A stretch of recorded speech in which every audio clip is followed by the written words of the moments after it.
The Asari were the first species to discover the Citadel. When the Solarians arrived, it was the Asari who proposed the establishment of the Citadel Council to maintain peace throughout the galaxy. Since then, the Asari have served as the mediators and centrists of the Council. An all-female race, the Asari reproduce through a form of parthenogenesis. They can attune their nervous system to that of another individual of any gender and of any species to reproduce. This capability has led to the unseemly and inaccurate rumors about Asari promiscuity. Asari can live for over 1,000 years, passing through 3 stages of life. In the maiden stage, they wander restlessly, seeking new knowledge and experience. When the matron stage begins, they meld with interesting partners to produce their offspring. This ends when they reach the matriarch stage, where they assume the roles of leaders and counselors. The second species to join the Citadel, the Solarians, are warm-blooded amphibians with a hyperactive metabolism. Solarians think fast, talk fast, and move fast. To Solarians, other species seem sluggish and dull-witted. Unfortunately, their metabolic speed leaves them with a relatively short lifespan. Solarians over the age of 40 are a rarity. The Solarians were responsible for advancing the development of the primitive Krogan species to use as soldiers during the Rachni Wars. They were also behind the creation of the genophage bioweapon the Turians used to quell the Krogan rebellions several centuries later.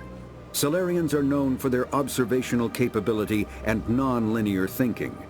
This manifests as an aptitude for research and espionage. They are constantly experimenting and inventing, and it is generally accepted that they always know more than they are letting on.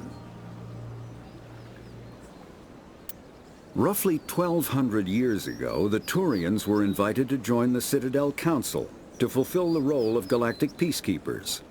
The Turians have the largest fleet in Citadel space, and they make up the single largest portion of the Council's military forces. As their territory and influence has spread, the Turians have come to rely on the Solarians for military intelligence and the Asari for diplomacy. Despite a somewhat colonial attitude towards the rest of the galaxy, the ruling hierarchy understands they would lose more than they would gain if the other 2 races were ever removed. Turians come from an autocratic society that values discipline and possesses a strong sense of personal and collective honor. There is lingering animosity between Turians and humans over the First Contact War of 2157, which is known as the Relay 314 incident to the Turians. Officially, however, the 2 species are allies, and they enjoy civil, if cool, diplomatic relations.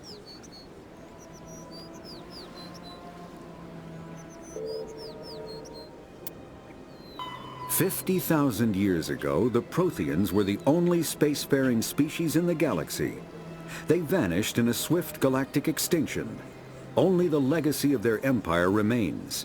They are believed to have built the mass relays and the Citadel, which have allowed numerous species to explore and expand throughout the galaxy. Prothean ruins are found on worlds across the galaxy. While surprisingly intact for their age, functioning examples of Prothean paleotechnology are rare. Time and generations of looters have picked their dead cities and derelict stations clean. Some believe the Protheans meddled in the evolution of younger races. The Hanar homeworld of Kajay, for example, shows clear evidence of former Prothean occupation. The presence of a former Prothean observation post on Mars has caused a rebirth of interventionary evolutionists among humans. These individuals believe the god myths of ancient civilizations are misremembered encounters with aliens. Though now extinct, the Rachni once threatened every species in Citadel space. Over 2,000 years ago, explorers foolishly opened a mass relay to a previously unknown system and encountered something never seen before or since, a species of spacefaring insects guided by a hive mind intelligence. Unfortunately, the Rachni were not peaceful, and the galaxy was plunged into a series of conflicts known as the Rachni Wars. Attempts to negotiate were futile, as it was impossible to make contact with the hive queens that guided the race from beneath the surface of their toxic home world. The emergence of the Krogan ended the Rachni Wars. Bred to survive the harshest environments, the Krogan were able to strike at the queens in their lairs and reclaim conquered Council worlds. But when Krogan fleets pressed them back to their homeworld, the Rachni refused to surrender, and the Krogan eradicated them from the galaxy. The Elcor are a citadel species native to the high-gravity world D'Kuna. They are massive creatures, standing on 4 muscular legs for increased stability. Elcor move slowly, an evolved response to an environment where a fall can be lethal. This has colored their psychology, making them deliberate and conservative. Elcor's speech is ponderous and monotone. Among themselves, scent, slight movements, and sub-vocalized infrasound convey shades of meaning that make a human smile seem as subtle as a fireworks display. Since their subtlety can lead to misunderstandings with other species, the Elcor often go out of their way to clarify when they are being sarcastic, amused, or angry. D'Kuna's high gravity impedes mountain formation. Most of the world consists of flat, open plains, which prehistoric Elcor wandered across in small family bands.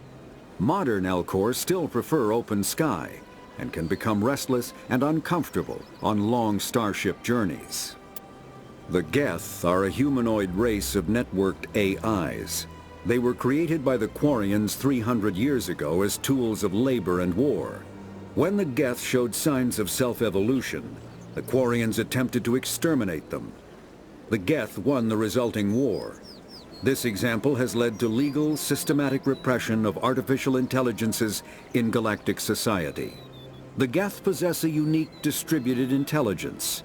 An individual has rudimentary animal instincts, but as their numbers and proximity increase, the apparent intelligence of each individual improves. In groups, they can reason, analyze situations, and use tactics, as well as any organic race. Geth space is located at the trailing end of the Perseus Arm, beyond the lawless Terminus systems. The Perseus Veil, an obscuring dark nebula of opaque gas and dust, lies between their space and the Terminus systems. The Hanar are a citadel species known for excessive politeness. They speak with scrupulous precision and take offense at improper language. Hanar that expect to deal with other species take special courses to help them unlearn their tendency to take offense at improper speech. All Hanar have 2 names. The face name is known to the world. The soul name is kept for use among close friends and relations. Hanar never refer to themselves in the first person in conversation with someone they know on a face name basis. To do so is considered egotistical, so instead they refer to themselves as this one, or the impersonal it. Their homeworld, Kajay, has 90% ocean cover and orbits an energetic white star, resulting in a permanent blanket of cloud. Due to the presence of Prothean ruins on the world, many Hanar worship them, and Hanar myths often speak of an elder race that civilized them by teaching them language. When the Asari discovered the Citadel, they also discovered the Keepers, a docile, multi-limbed insect race that seemingly exists only to maintain and repair the Great Prothean Station. Early attempts to communicate with or study the Keepers were failures, and it is now illegal to interfere with or impede Keeper activity.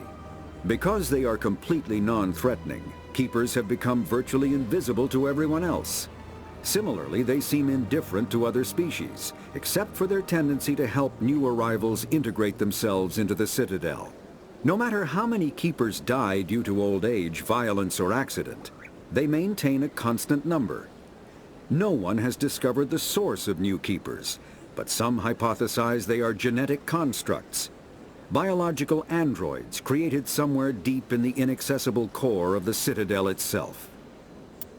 The Krogan evolved in a hostile and vicious environment. Until the invention of gunpowder weapons, eaten by predators was still the #1 cause of Krogan fatalities. Afterwards, it was death by gunshot. When the Solarians discovered them, the Krogan were a brutal, primitive species, struggling to survive a self-inflicted nuclear winter. The Solarians culturally uplifted them, teaching them to use and build modern technology, so they could serve as soldiers in the Rachni War. Liberated from the harsh conditions of their homeworld, the quick-breeding Krogan experienced an unprecedented population explosion. They began to colonize nearby worlds. Even though these worlds were already inhabited, the Krogan rebellions lasted nearly a century, only ending when the Turians unleashed the genophage, a Salarian-developed bioweapon that crushed all Krogan resistance. The genophage makes only 1 in 1,000 pregnancies viable, and today the Krogan are a slowly dying breed.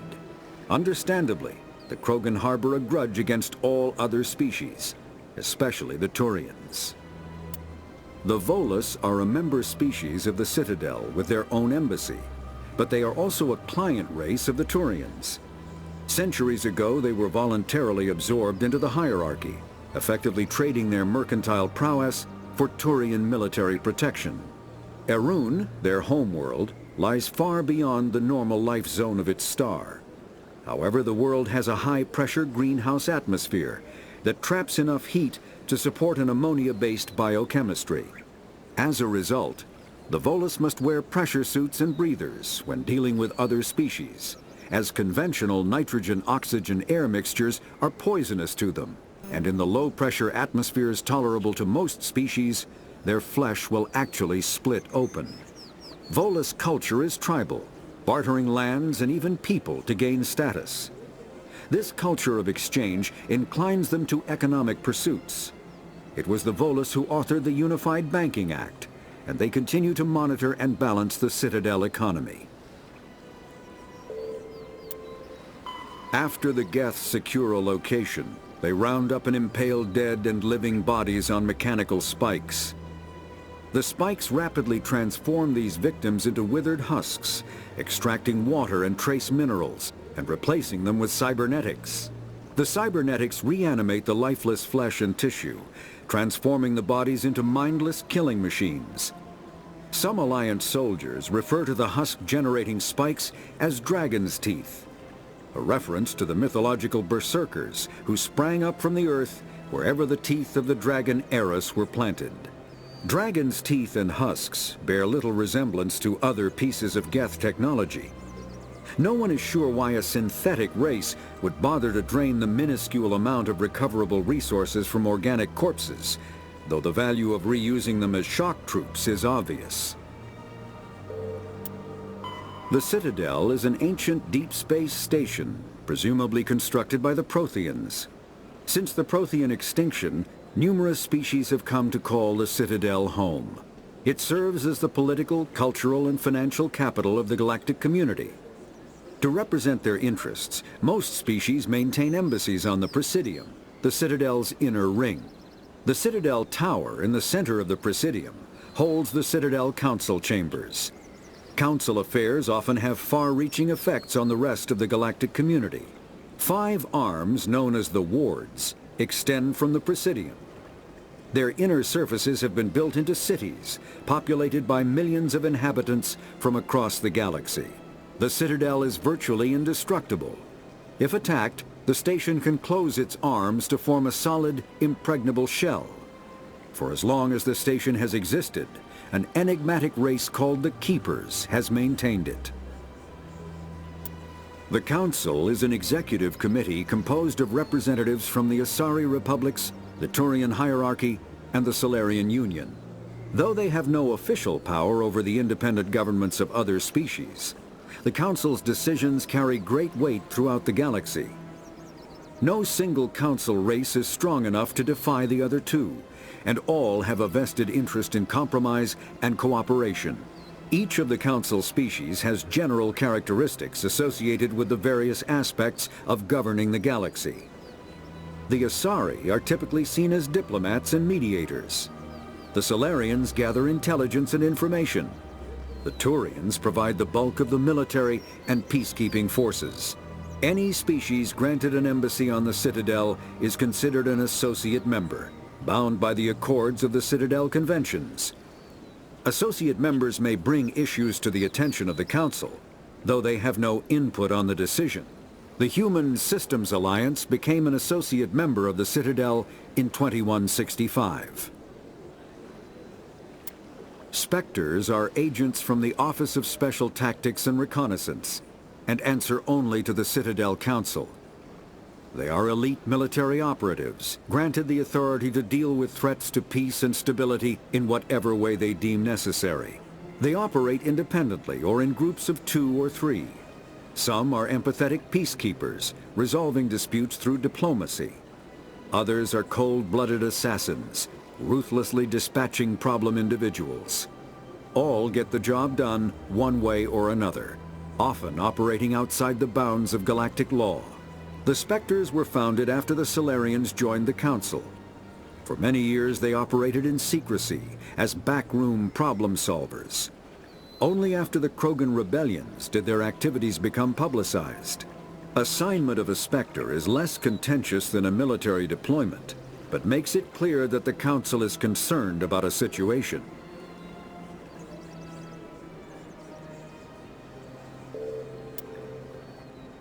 Humanity's first contact with an alien race occurred in 2157.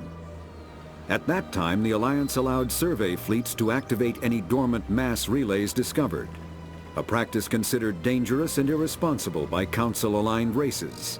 When a Turian patrol discovered a human fleet attempting to activate a relay, they attacked. One human vessel survived, retreating to the colony of Shanxi. The Turians followed, quickly defeating the local forces. Shanxi was occupied, the first and to date only human world to be conquered by an alien species.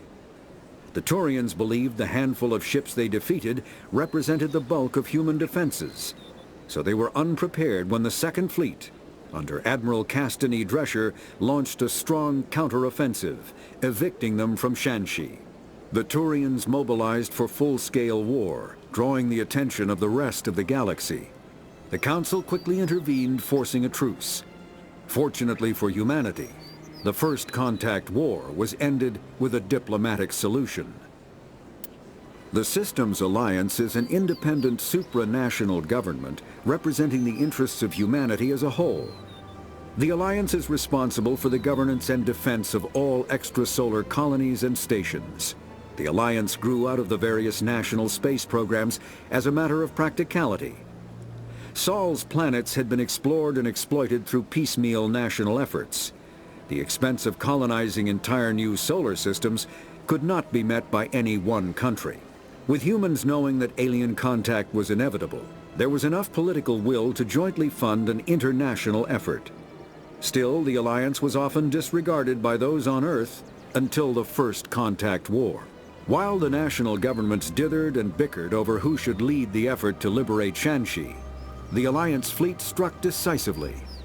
Post-war public approval gave the Alliance the credibility to establish its own parliament and become the galactic face of humanity. The Terminus systems are located on the far side of the Attican Traverse, beyond the space administered by the Citadel Council or claimed by the Human Systems Alliance. It is populated by a loose affiliation of minor species, united only in their refusal to acknowledge the political authority of the Council or adhere to the Citadel Conventions. Their independence comes at a price. The Terminus is fraught with conflict. War among the various species is common, as governments and dictators constantly rise and fall. The region is a haven for illegal activities, particularly piracy and the slave trade.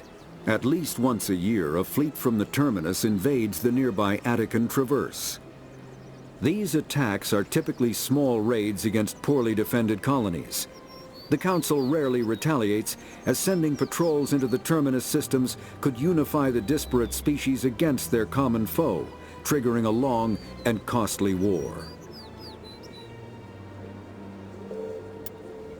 The Mako infantry fighting vehicle was designed for the System Alliance's frigates. Though the interior is cramped, an M35 is small enough to be carried in the cargo bay and easily deployed on virtually any world. With its turreted 155mm mass accelerator and coaxially mounted machine gun, the Mako can provide a fire team with weapon support as well as mobility. Since Alliance Marines may be required to fight on any world, the Mako is environmentally sealed and equipped with microthrusters for use on low-gravity planetoids. The Mako is powered by a sealed hydrogen-oxygen fuel cell and includes a small Element 0 core. While not large enough to nullify the vehicle's mass, the core can reduce it enough to be safely airdropped. When used in conjunction with thrusters, it also allows the Mako to extricate itself from difficult terrain. Biotics is the ability of rare individuals to manipulate dark energy and create mass effect fields through the use of electrical impulses from the brain. Intense training and surgically implanted amplifiers are necessary for a biotic to produce mass effect fields powerful enough for practical use. The relative strength of biotic abilities varies greatly among species and with each individual. There are three branches of biotics. Telekinesis uses mass-lowering fields to levitate or impel objects. Mass-raising kinetic fields are used to block or pin objects. Spatial distortion uses rapidly shifting mass fields to shred objects. Most organic species are capable of developing biotic abilities, though there are risks involved. Biotics are the result of an in utero exposure to Element 0. This usually causes fatal cancers in the victim, but in rare cases, it coalesces into nodules within the fetus's developing nervous system.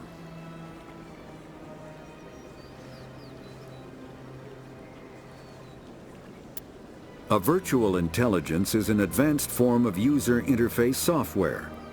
VIs use a variety of methods to simulate natural conversation, including an audio interface and an avatar personality to interact with. Although a VI can provide a convincing emulation of sentience, they are not self-aware, nor can they learn or take independent action. VIs are used as operating systems on commercial and home computers. Minimal VI agents are also available. Agents are compact and specialized. Some serve as personal secretaries, filtering calls and scheduling meetings based on user-defined priorities. Others are advanced search engines, propagating themselves across the extranet to collate user-requested data. Commercial VIs in a variety of stock personalities are available at any software retailer. Boutique firms and hobbyists also build unique VIs to personal specification. Although software emulation of living personalities is illegal, reconstructions of famous historical figures are common.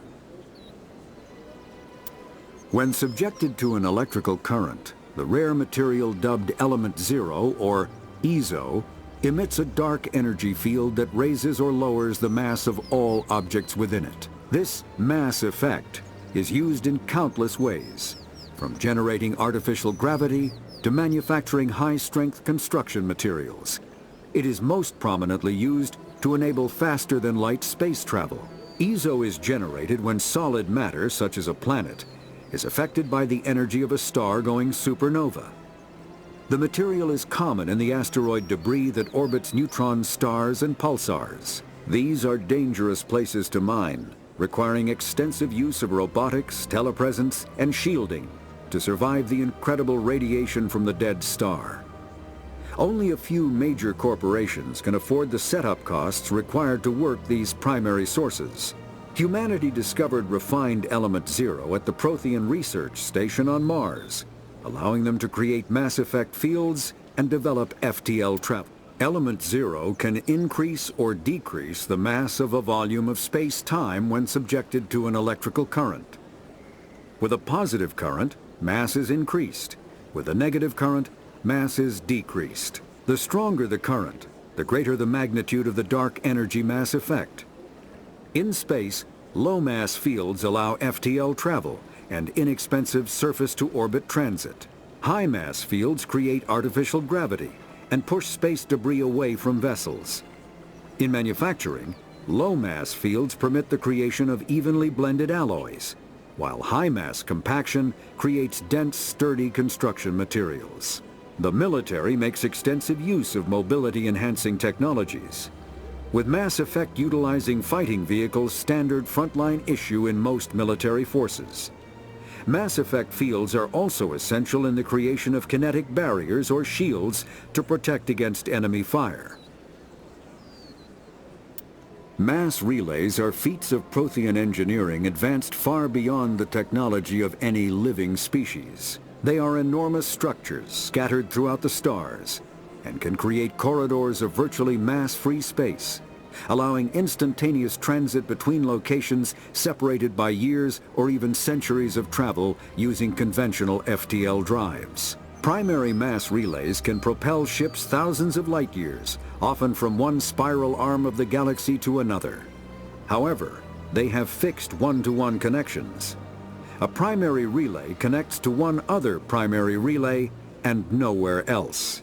Secondary relays can only propel ships across a few hundred light years. However, they are omnidirectional. A secondary relay can send a ship to any other relay within its limited range. There are many dormant primary relays whose corresponding twins have not yet been located. These are left inactive until their partner is charted, as established civilizations are unwilling to blindly open a passage that might connect them to a hostile species. Omni-tools are handheld devices that combine a computer microframe, sensor analysis pack, and manufacturing fabricator. Versatile and reliable, an Omni-tool can be used to analyze and adjust the functionality of most standard equipment, including weapons and armor, from a distance. The fabrication module can rapidly assemble small three-dimensional objects from common reusable industrial plastics, ceramics, and light alloys. This allows for field repairs and modifications to most standard items, as well as the reuse of salvaged equipment. Omni-tools are standard issue for soldiers and first-in colonists. Combat hard suits use a dual-layer system to protect the wearer. The inner layer consists of fabric armor with kinetic padding. Areas that don't need to be flexible, such as the chest or shins, are reinforced with sheets of lightweight, ablative ceramic. The outer layer consists of automatically generated kinetic barriers. Objects traveling above a certain speed will trigger the barrier's reflex system and be deflected, provided there is enough energy left in the shield's power cell. Armored hard suits are sealable to protect the wearer from extremes of temperature and atmosphere. Standard equipment includes an onboard mini-frame and a communications, navigation, and sensing suite. The mini-frame is designed to accept and display data from a weapon's smart targeting system to make it easier to locate and eliminate enemies. Kinetic barriers, more commonly called shields, provide protection against most mass accelerator weapons. Whether on a starship or a soldier's suit of armor, the basic principle remains the same. Kinetic barriers are repulsive mass effect fields, projected from tiny emitters.